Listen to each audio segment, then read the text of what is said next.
భాగవతం 3వ చాప్టర్ దేవర్షి నారదుడు శ్రీకృష్ణుడి యొక్క 3వ అవతారం. మనం ఇంతకుముందు మాట్లాడుకున్నట్టు భాగవతాన్ని ఫస్ట్ కృష్ణుడు బ్రహ్మ మనసులో చెప్పాక బ్రహ్మ నారదుడికి చతుశ్లోకి అంటే 4 శ్లోకాల రూపంలో చెప్పాడు.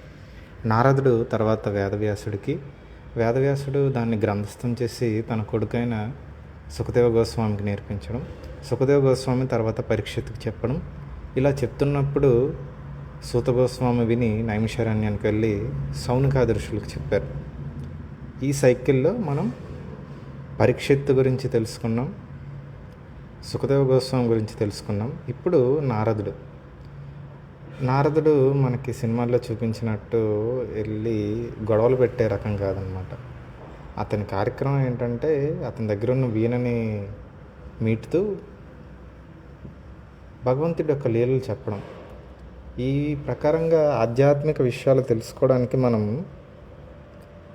ఒక సరైన గురువు కానీ లేదా శాస్త్రం కానీ వాడాలి, సినిమాలు కాదు. నారదుడు కృష్ణుడి యొక్క శక్తి ప్లస్ ఆవేశ అవతారం అన్నమాట. ఇవి 2 రకాలు. ప్రత్యక్షంగా అంటే దేవుడు తన శక్తిని ప్రదానం చేస్తాడు.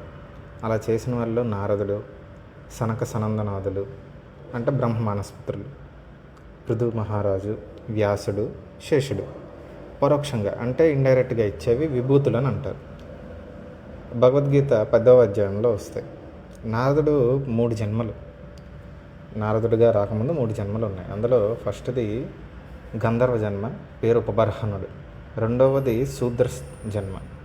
ఆ తర్వాత నారదుడిగా వచ్చాడు. గంధర్వులు అంటే సింగర్స్లా. సో గంధర్వ జన్మలో ఉపబర్హనుడిలో ఉన్న నారదుడు చాలా ఫేమస్ అనమాట. అతని దగ్గరికి చాలామంది వచ్చి పొగుడుతూ ఉండేవాళ్ళు, స్త్రీలు ఆకర్షిస్తూ ఉండేవాళ్ళు. ఒకరోజు హరినామ సంకీర్తనోత్సవం అంటే దేవుడి పేరు చెప్పుకుంటూ ఒక ఉత్సవంలో చేసుకుంటున్నారు. అక్కడికి ఉపబర్హనుడిని పిలిచారు. వెళ్ళాక ఉపబర్హనుడు అక్కడ దేవతలను చూసి, తన మీదకు వస్తున్న స్త్రీలను చూసి కాసేపు దేవదేవుడిని అంటే పేరు వదిలేసి అక్కడ వచ్చిన దేవతలకి గానం పెడుతున్నాడు అనమాట. అంటే ఇప్పుడు ఎలా, ఫర్ సపోజ్ మనం ఒక మినిస్టర్ని కలడానికి వెళ్తూ ప్రైమ్ మినిస్టర్ని వదిలేసి పక్కనే ఉంటున్న క్యాబినెట్ మినిస్టర్సే గొప్ప అని చెప్తే ఎలా ఉంటుంది? సో అప్పుడు వచ్చిన దేవతలందరూ నువ్వు వేరే వాళ్ళకి సేవ చేస్తున్నావు, ఆ హరినామాన్ని వదిలేసి మమ్మల్ని సేవిస్తున్నావు, అలాగే ఇక్కడికి వచ్చి చెయ్యాల్సిన పని మానేసి స్త్రీ సాంగత్యంలో ఉంటున్నావు, ఇవన్నీ శూద్ర లక్షణాలు, నువ్వు శూద్రుడిగా జన్మించు అని చెప్పి అంటారు. ఇక్కడ మనం చూడాల్సింది ఏంటంటే మనం ఇప్పుడు ఏం చేస్తామో నెక్స్ట్ జన్మకి ఆ క్వాలిటీస్ అనేవి, ఇప్పుడు చేసే క్వాలిటీస్ నెక్స్ట్ జన్మని మనకి డిసైడ్ చేస్తాయి. సో అలా శపించాక శూద్ర స్థితికి పడిపోయాడు. సో ఒక దాసి గర్భంలో జన్మించాక మనకి కృష్ణుడు 4 వర్ణాలు ఇచ్చాడు. బ్రాహ్మణ, క్షత్రియ, వైశ్య, శూద్రులు అంటే సేవ చేసేవాళ్ళు. ఈ 4 వర్ణాలు చేసే పనిని బట్టి కానీ పుట్టేదాన్ని బట్టి కాదు. కానీ దాసి సేవ చేస్తుంది, అలానే తనని చూసి నేర్చుకుంటాడు కాబట్టి తన కొడుకు అతను కూడా కొంతకాలం శూద్ర స్థితిలోనే ఉంటాడు. అయితే అతనికి జరిగిన గొప్ప సహకారం ఏంటంటే బ్రాహ్మణ ఇంటిలో చేసే దాసి గర్భంలో తను పుట్టాడనమాట. పూర్వం బ్రాహ్మణులకి చతుర్మాస్య దీక్ష అని ఒకటి ఉంటుంది. అంటే 4 మాసాలు ఒక రకమైన దీక్షను పాటిస్తారు. వర్షాకాలంలో ప్రయాణాలు ఎక్కువ చేయలేము, అలాగే జ్వరాలు ఇవన్నీ వచ్చే సిచ్యువేషన్స్ ఎక్కువ కాబట్టి ఒక ప్లేస్లోనే ఉంటూ రోజు మితాహారం అంటే చాలా తక్కువగానే తింటూ భగవత్ నామాన్ని చెప్పుకుంటూ బతుకుతారనమాట. అలా ఒక చతుర్మాస్య దీక్ష రోజు ఇలా బ్రాహ్మణులు వస్తే వాళ్ళ కింద సేవ చేసుకుంటూ ఉపబర్హనుడు ఇంకా వాళ్ళ సాంగత్యంలో అన్నీ నేర్చుకున్నాడు అనమాట. సాత్వికమైన లక్షణాలు, పూజలు చేయడం, అలాగే వచ్చిన బ్రాహ్మణులు తిని వెళ్ళిపోతుంటే ఆ ఎంగిలి విస్తట్లో అదే ప్రసాదం అనుకుంటూ తినడం. ఇలా అయిపోయాక వాళ్ళు వెళ్ళిపోతూ అతనికి గుహ్య జ్ఞానాన్ని చెప్పారు. అంటే ఏ జ్ఞానం అయితే తెలుసుకుంటే ఇంకేం తెలుసుకోక్కర్లేదు అలాంటిది చెప్పాక అతనికి ఇంకా దేవుడి గురించి తెలుసుకోవాలని. కానీ మనకు భౌతికమైన జీవితాన్ని పట్టేసే ఏదో ఒక పాసం ఉంటుంది. ఇక్కడ తన తల్లి ప్రేమ అతనికి పాసం అనమాట. ఒకరోజు రాత్రి ఆవు పాలు పెతకడానికి వెళ్తూ ఒక పాము కాటుకు చనిపోయాక ఇంకా అతన్ని ఈ భౌతికమైన ప్రపంచంలో నిలిపేది ఏమీ లేదు. తర్వాత రోజు అని కాదు, తర్వాత అతను బయటకు వెళ్ళిపోయి నదులు, కొండలు, కోనలు, గుట్టలు ఇలా దాటుకుంటూ వెళ్ళిపోతున్నాడు దేవుడిని అన్వేషిద్దామని. ఎక్కడా దేవుడు కనిపించట్లేదు. ఇంకా ఒక నది దగ్గర ఆగి తన మొహం కడుక్కొని ఒక అశ్వత్థ వృక్షం దగ్గర కూర్చొని ధ్యానం చేస్తుంటే అప్పుడు అతనికి ధ్యానంలో దేవుడు కనిపించాడనమాట. కనిపించాక బాగా ఆనందానికి లోనైపోయి మళ్ళీ ప్రయత్నిస్తున్నాడు, నాకు దేవుడు కనిపించాలని.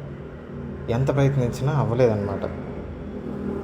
తర్వాత మళ్ళీ ఆకాశవాణిలో భగవద్వాణి అంటే ఓన్లీ వాయిస్ మాత్రం వినిపిస్తూ, నేను నీకు ఆనందాన్ని కలిగించాలని, నా వైపు నువ్వు రావాలని మాత్రమే నేను నీకు కనిపించాను. మళ్ళీ ఈ జన్మకి నేను నీకు కనిపించను. వచ్చే జన్మలో నువ్వు నా పేరు చెప్తూనే ఉంటావు అని చెప్పి వరం ఇస్తాడు.